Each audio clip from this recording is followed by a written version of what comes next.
할렐루야. 오늘 저는 여러 성도님들과 함께 주께서 명하시고 가르치신 회개, 이런 제목으로 함께 은혜를 나누겠습니다. 회개는 일반적으로 인기 없는 주제지요. 그래서 회개 안 하고 예수님의 말씀대로 그냥 착하게 살아가면 되지 않겠나, 그렇게 생각하는 분들이 많이 있습니다만은 그건 우리 생각이고, 주님의 가르치심은 분명히 회개하라 하셨고, 회개하지 아니하면 망하리라고까지 말씀하셨어요. 자, 그래서 오늘은 주님의 가르치심, 주님의 명령에 근거해서 회개에 대해서 살펴보고, 우리가 과연 어떠한 자세로 살아가야 할지 생각하는 그런 귀한 시간을 갖겠습니다. 자, 오늘도 세 단락으로 말씀을 증거할 텐데, 첫째 단락, 회개를 명하시는 주님. 어떤 목사님은 언제까지 그렇게 날마다 울고불고 하면서 회개만 할 것이냐, 그런 말하는 분 봤어요. 그러나 그건 회개에 대한 오해고, 회개는 날마다 해야 합니다. 천국에 이르는 그 순간 직전까지도 우리가 날마다 회개하며 주님께 더 가까이 나가야 될 줄 믿습니다. 회개는 어떻게 보면 또 좁은 문과도 같아요. 그래서 예수님께서는 좁은 문으로 돌아가라. 그러나 그 문을 발견하는 사람이 극히 드물다. 어느 문이 좁은 문인지, 천국으로 들어가는 문인지를 깨닫고 그렇게 실천하는 사람이 극히 드물다는 거죠. 바로 이 회개도 어쩌면 그 좁은 문과 같아요. 그래서 회개의 복됨을 깨닫지 못하고 회개를 귀찮은 걸로, 하기 싫은 걸로 이렇게 생각하는 분들이 많습니다. 그러나 회개는 주님이 명하셨어요. 구약 시대부터 회개하라고 말씀하고 계십니다. 자, 에스겔 18장 30절 말씀 보니까, 주 여호와의 말씀이니라. 이스라엘 족속아, 내가 너희 각 사람이 행한 대로 심판할지라. 너희는 돌이켜 회개하고 모든 죄에서 떠날지어다. 그리한즉 그것이 너희에게 죄악의 걸림돌이 되지 아니하리라. 자, 여기 말씀 보니까 하나님께서는 우리의 행함을 바탕으로 심판하시겠다는 거예요. 가난한 사람을 보고 그에게 아무것도 주지 않았다면 그의 삶은 주님 앞에 책망받을 삶이지 결코 복받고 칭찬드릴 건 아니라는 거예요. 그래서 행한 대로 심판하겠다 그러시면서 돌이켜 회개하라, 모든 죄에서 떠나라, 이렇게 말씀하고 있어요. 그러면 우리가 저지른 그런 지나간 날들의 과오도 우리에게 걸림돌이 되지 아니하리라, 용서하시겠다는 말씀이에요. 그래서 회개해야 합니다. 그래야 주님 앞에 나의 지난 과오가 잊혀지고 그것이 나의 걸림돌이 되지 않겠다 하는 거예요.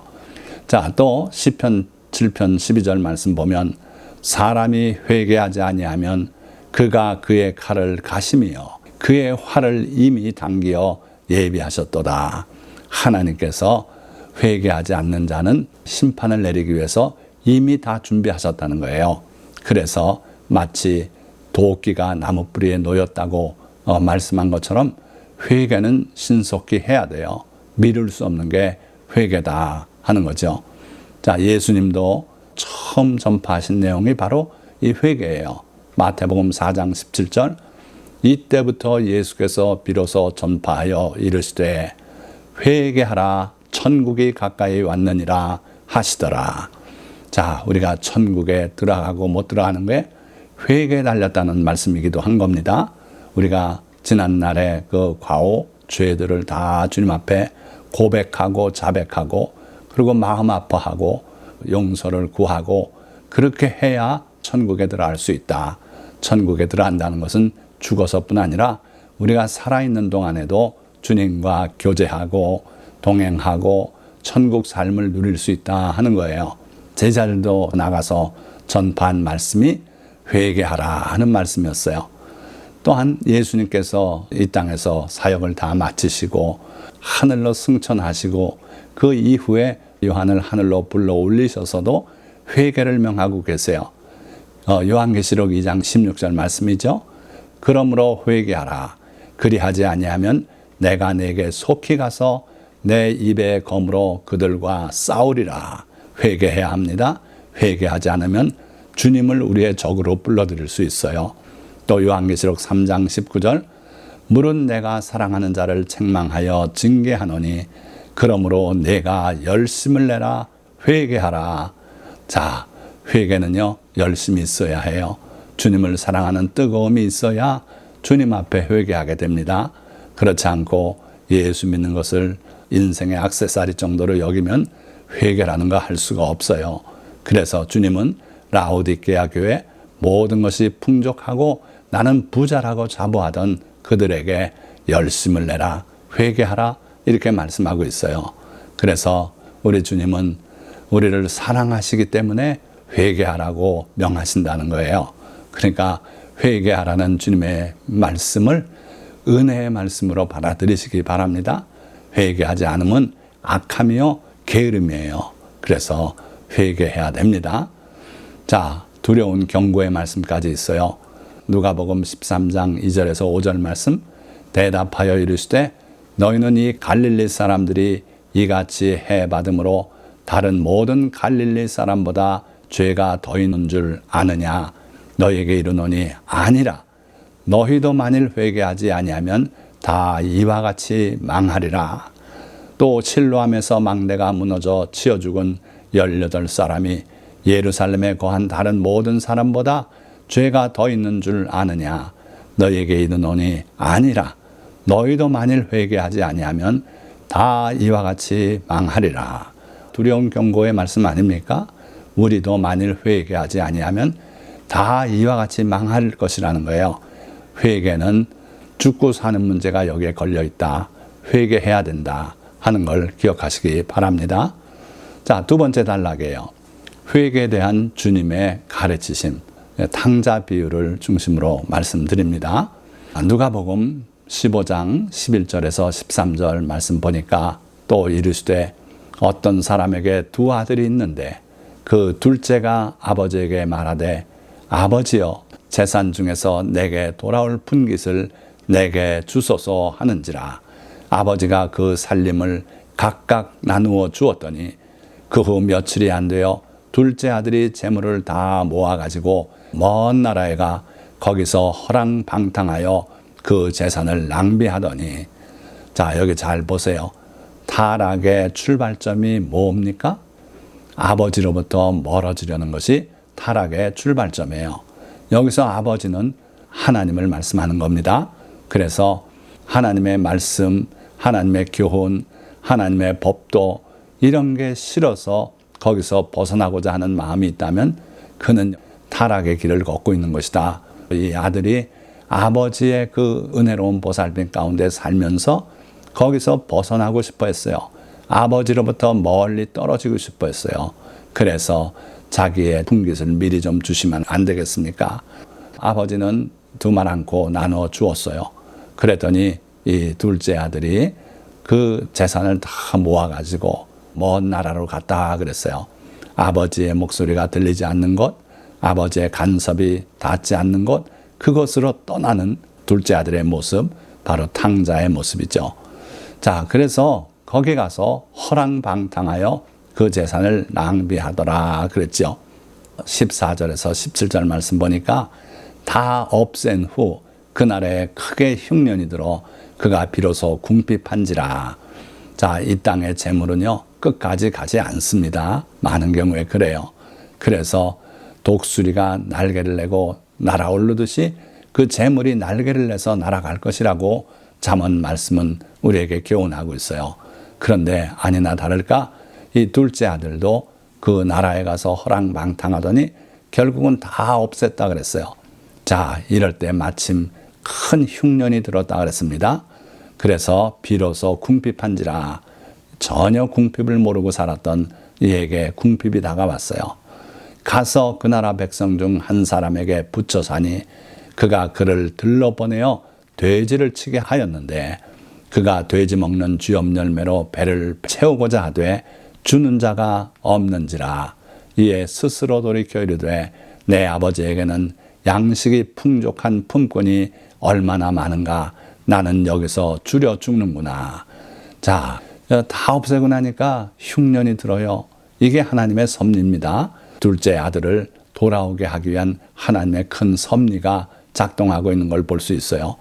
그래서 비로소 이제 궁핍한 처지가 돼가지고 남에게 가서 고용돼서 사는 그러한 처지가 됐는데 하필이면 돼지를 치게 했어요. 하나님의 백성에게 돼지는 가증한 짐승이에요. 그런데 오죽 배가 고팠으면 그 돼지들이 먹는 주염 열매, 그거나마 좀 자기가 먹고 배를 채우고자 하는데 주는 자가 없더라 그랬어요. 그런 지경이 되니까 스스로 돌이켰다 그랬어요. 내 아버지에게는 양식이 풍족한 품꾼이 얼마나 많은가. 나는 여기서 줄여 죽는구나. 회개가 시작되었어요. 여러분들 회개의 출발점은 뭐라고 생각합니까? 비참한 실상과 그것을 깨달은 게 바로 회개의 출발점이다 하는 거예요. 이 둘째 아들은 자기의 처지를 분명하게 파악했어요. 내 아버지에게는 양식이 풍족한 품꾼이 얼마나 많은가. 그런데 나는 여기서 줄여 죽는구나. 굶어 죽게 됐구나. 이걸 깨달았어요. 비참한 실상 가운데 있으면서도 그걸 깨닫지 못하고 끝끝내 버티는 어리석은 사람도 있는데 이 둘째 아들은 그나마 그 비참한 실상을 깨달아서 회개를 할 수 있게 된 거죠. 자, 둘째로 회개의 바탕은 뭐겠습니까? 그에게 회개할 수 있는 바탕이 있었어요. 그거는 양식이 풍족한 품꾼을 많이 거느리고 있는 자기 아버지가 회개의 바탕이 된 거예요. 그 다음 구절도 보면 아버지란 말씀이 얼마나 많이 나오는지 몰라요. 여러분들이 탕자의 비유, 많은 분들이 둘째 아들 탕자가 회개하고 돌아온 게 주제인 줄 아는데 아버지가 이야기 전체의 주제가 되기도 해요. 18절, 내가 일어나 아버지께 가서 이르기를. 이거는 둘째 아들이 머릿속으로 계획하고 있는 거예요. 아버지, 내가 하늘과 아버지께 죄를 지어 싸우니 지금부터는 아버지의 아들이라 일컬음을 감당하지 못하겠나이다. 나를 품꾼의 하나로 보소서 하리라 하고 이에 일어나서 아버지께로 돌아가니라. 자, 회개의 바탕, 회개할 수 있는 근거는 하나님, 자비로우신 하나님이 나의 아버지라는 거라 그랬어요. 자, 이 짧은 구절에 아버지가 몇 번 나오나 보세요. 내가 일어나 아버지께로 가서 아버지께로 돌아가니라. 결국 아버지께로 돌아갔다 그랬어요. 회개는 아버지께로 돌아가는 겁니다. 자, 이어서 아직도 거리가 먼데 아버지가 그를 보고 측은히 여겨 달려가 목을 안고 입을 맞추니 아들이 이르되 아버지, 내가 하늘과 아버지께 죄를 지어 싸우니 지금부터는 아버지의 아들이라 일컬음을 감당하지 못하겠나이다 하나. 아버지가 그를 보고 달려갔다 그랬어요. 그리고 목을 안고 입을 맞추고 하니까 아들이 계획했던 말을 아버지께 고백합니다. 회개에는 입술에 고백이 있어야 돼요. 여러 번 성경은 그렇게 말씀하고 있어요. 그래서 아들이 이르되 고백합니다. 아버지, 내가 하늘과 아버지께 죄를 지어 싸우니 지금부터는 아버지의 아들이라 일컬음을 감당하지 못하겠나이다. 그리고 그 뒤에 뭐라 그랬습니까? 원래 계획했던 것은 나를 품꾼의 하나로 여겨주십시오. 그런 말을 고백하려는 찰나예요. 그런데 그의 아버지는 종들에게 이르되 제일 좋은 옷을 내어다가 입히고 손에 가락지를 끼우고 발에 신을 신기라. 그리고 살진 송아지를 끌어다가 잡으라. 우리가 먹고 즐기자. 이 내 아들은 죽었다가 다시 살아났으며 내가 잃었다가 다시 얻었노라 하니 그들이 즐거워하더라. 죄인 하나가 회개했을 때 하늘에 큰 즐거움이 있다 그랬어요. 주님은 늘 이런 주님이십니다. 그래서 그 아들이 긴 이야기를 하려고 할 때 그 말을 다 듣지 않고 종들에게 명령했어요. 제일 좋은 옷을 내어다가 입혀라. 손에 가락지를 끼우고 발에 신을 신기라. 그리고 살진 송아지를 끌어다가 잡으라. 우리가 먹고 즐기자. 자, 그러면서 아버지가 하시는 말씀 얼마나 은혜로운 말씀 아닙니까? 이 내 아들은 죽었다가 다시 살아났으며 내가 잃었다가 다시 얻었노라. 죽은 자식 다시 살아난 것 같은 마음으로 반기셨어요. 그리고 잃었다가 다시 찾은 것처럼 그렇게 기뻐하셨어요. 이게 아버지 하나님의 마음이고 이 하나님이 계시기 때문에 우리가 회개할 수 있다 하는 거예요. 기억하시고 그 하나님을 날마다 기뻐하고 회개하시기를 축원드립니다. 자, 회개에 대한 주님의 가르치심 더 이상 설명할 필요가 없을 것 같지만 다시 한번 정리해 보면 회개의 의미는 죄된 삶에서 돌이켜 주께로 아버지께로 돌아가는 걸 말해요. 탕자의 돌아옴이 바로 회개입니다. 돌아오지 않고 거기서 탄식하다 생을 마감했음 그는 회개하지 못한 거예요. 아무리 인생을 후회하고 그러고 눈물을 흘리며 살다가 세상을 떠났다 해도 회개가 안 된 겁니다. 그래서 회개는 돌아오는 데 뜻이 있어요. 방향을 돌이키는 데 뜻이 있는 거예요. 자, 그리고 거기에 실제적인 행동, 또 자백, 자복이 있어야 된다 하는 거예요. 그래서 금식하기도 하고 죄를 아파하고 죄를 무릅쓰고 또 옷과 마음을 찢으며 입술로 주님께 자백하고 부르짖음이 있을 때 이것이 온전한 회개가 된다.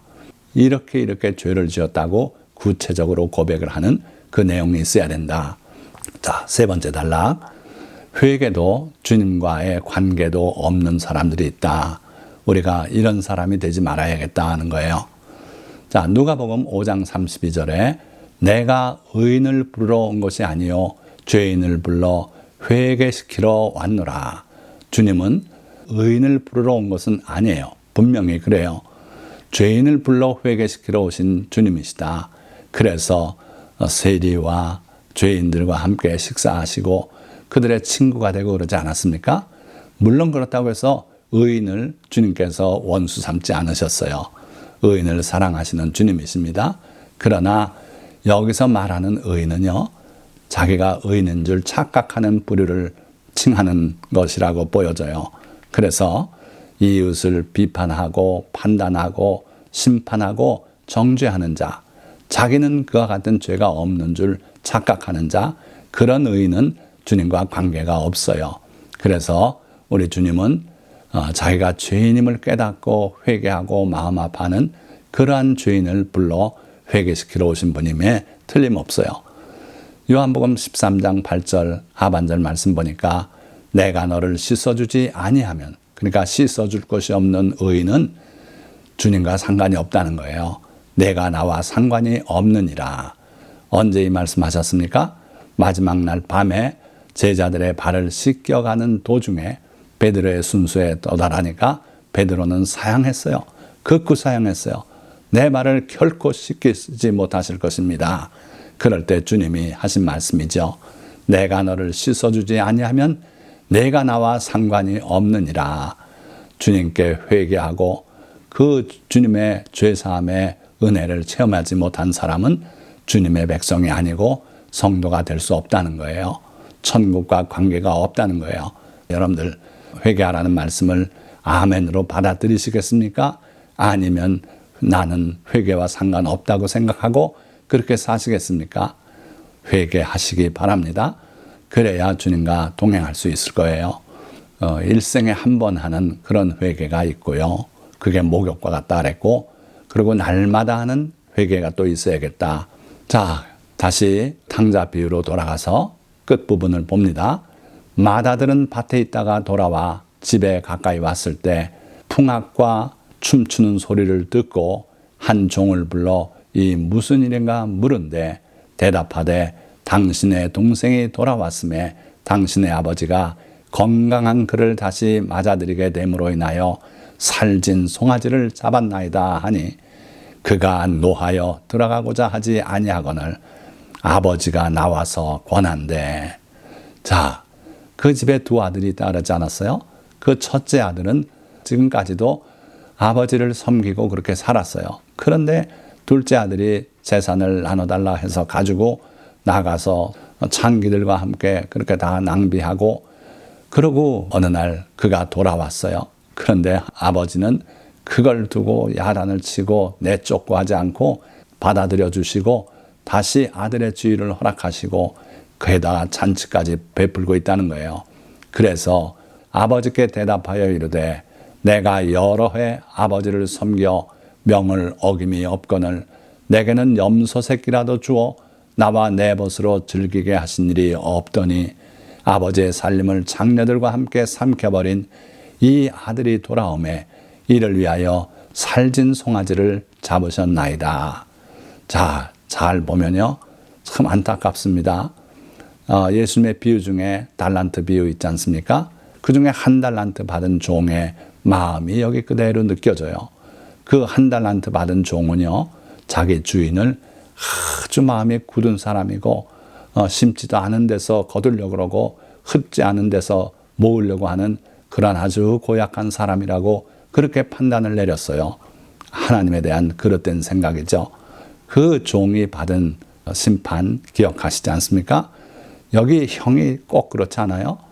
나는 아버지의 명령을 여러 해 동안 어김없이 순종하고 아버지 집에서 머슴처럼 살았습니다. 그런 거예요. 그런데 아버지는 염소 새끼라도 하나 나에게 주어서 내 벗하고 즐겁게 먹고 하라고 그런 적이 없었습니다. 아버지를 아주 지독한 구두쇠로 이렇게 묘사하고 있어요. 그리고 아버지의 살림을 장녀들과 함께 삼켜버린 이 아들이 돌아오매 이를 위하여 살진 송아지를 잡으셨나이다. 아버지가 한 일을 공의롭지 못한 일로 이렇게 평가하고 있는 거예요. 그때 아버지가 이르되 예, 너는 항상 나와 함께 있으니 내 것이 다 내 것이로되 이 내 동생은 죽었다가 살아났으며 내가 잃었다가 얻었기로 우리가 즐거워하고 기뻐하는 것이 마땅하다 하니라. 자, 이렇게 말씀하고 있어요. 근데 이 성경 말씀을 자세히 읽어보시면서 그 칭호가 다른 걸 볼 수 있습니다. 마다들은요, 이 아들이 돌아오매 그 자기 동생을 동생이라고 결코 부르지 않아요. 아버지의 아들이라고만 자꾸 말해요. 나하고 관계없습니다. 이놈은 나하고 인연이 끊긴 놈입니다. 나쁜 놈입니다. 그런 뉘앙스가 여기서 풍겨나고 있어요. 그러나 이 아버지는요, 이 내 동생은 이렇게 말씀하고 있어요. 그래도 이 녀석이 내 동생이다. 용서하고 사랑하고 형제의 우애를 회복하거라. 이게 아버지의 간절한 심정이에요. 그러나 이 아들은 결코 자기 동생이라고 칭하지 않고 있는 걸 볼 수 있어요. 그래서 자기 스스로 의롭고 그런 사람들은 결코 하나님 앞에 의롭지 못하겠다 하는 것을 우리가 여기서 볼 수 있죠. 자, 말씀을 맺겠습니다. 회개는 자기가 저지른 죄악과 그로 인해 처해 있는 비참한 실정을 깨닫고 마음 아파하며 그 죄를 주님께 고백하고 용서를 구하며 죄에서 떠나 주님께 되돌아가는 것입니다. 주님은 이미 우리의 죄사함을 위해 십자가에 못 박혀 보혈을 흘려 돌아가셨고 우리의 모든 죄를 사하시고 부활하여 하늘 보좌로 오르셨습니다. 이제 누구든지 주님을 믿고 우리의 죄를 자백하고 회개하면 우리의 죄사함을 위해 흘리신 주님의 보혈은 우리의 죄를 깨끗이 씻어 주실 것입니다. 그러나 이미 목욕한 자라도 발은 씻어야 하듯 성도는 날마다 자기 허물과 죄를 주께 고백하고 회개하며 의로운 주님의 길로 나아가야 할 것입니다. 오늘 이 말씀을 청취한 모든 성도님들이 주님의 명령하신 대로 가르치신 대로 회개를 이루시고 주께서 주의 종 모세를 통해 명하신 모든 계명과 또 선지자들을 통해서 전하신 하나님의 말씀을 실천하며 주님을 본받아 주님과 동행하며 살아가야 할 것입니다. 오늘 이 설교를 청취하신 모든 성도님들은 다 이와 같이 온전한 회개를 이루어서 주님과 더불어 동행하고 천국에 이르시는 모든 성도가 되시기를 주님의 이름으로 축원드립니다. 기도하겠습니다.